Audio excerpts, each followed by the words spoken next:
All right, everybody. Last video we showed you how we got to the blocked in version of the mountain lion. Here's our reference photo. You can see the reference photo has a lot more texture to it. So these are just the colors that are kind of between the texture.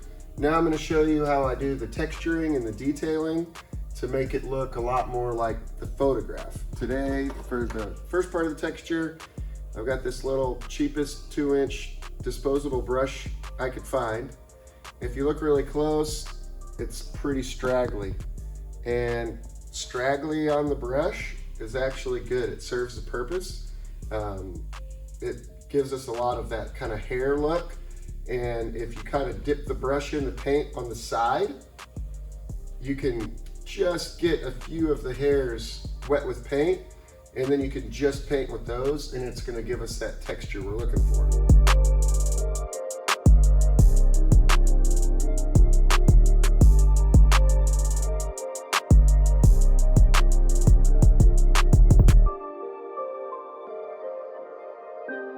Now I'm just trying to get the textures to kind of look like the textures in the photo. You don't have to completely freak out if something doesn't look quite the way you want it to.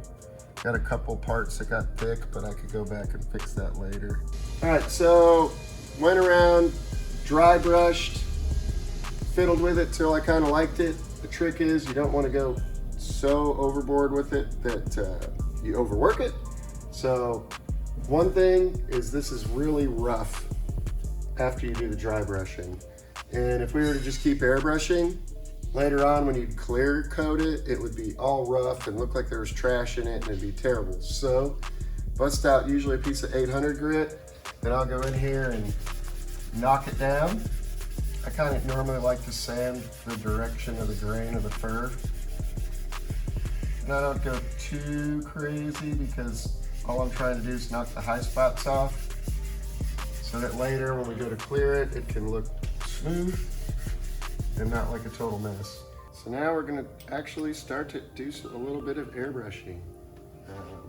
My favorite part to paint is the eyes, so I'm gonna probably start there.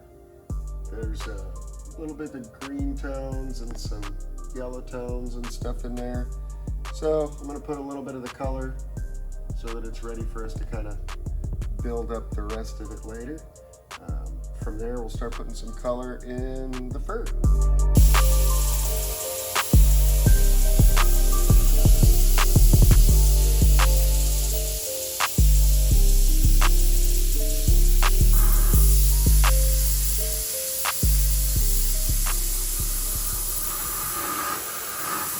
Did a little bit of brown work, just kind of played with it, kind of trying to lay in some of the orangey brown areas. Now I'm going to switch it up to the black. I'm going to kind of lay in some of the more crisp black areas. You want to be really careful working with black because you use too much and you'll ruin it quickly. So just trying to really make the areas pop, like around the eyes and the nose and this muzzle here, all those kind of things. So I'll show you how that looks. If you look really close here, you'll see that I left some of this overspray from the previous colors in there. That creates a really cool halftone, and it kind of mimics what the picture looks like in here.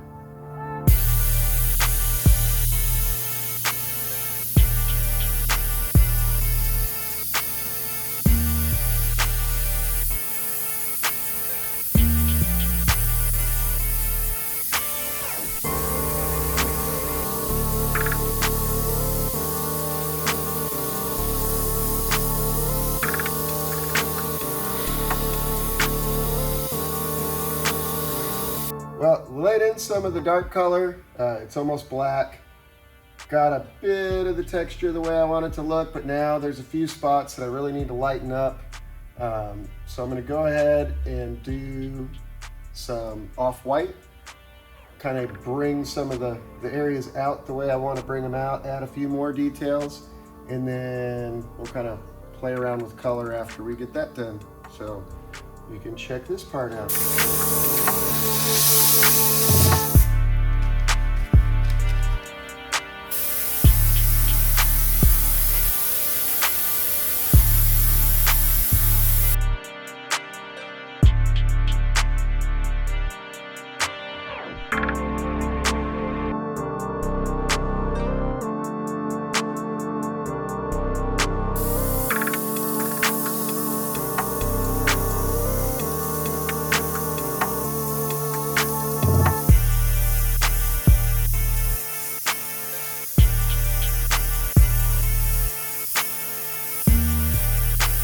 All right, we got the light color, which is kind of an off-white on here. Did a lot of little dagger strokes and little details around the eyes. A lot in the fur to kind of soften it up.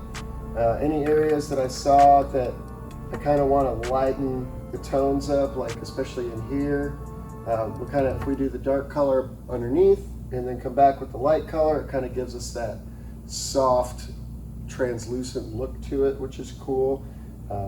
So kind of tried to do a bunch of that. Now I'm going to come back in with some yellow and orange again, kind of glaze it. And by glaze, I mean that the colors are kind of transparent. So they're going to affect the lighter color more than they will the darker color, which will work really nicely. Kind of evens everything out, gives it that color tone. And by the time I'm done with that, we should start seeing some of the similar colors as to what we have with the photo. So we'll see how that works out now.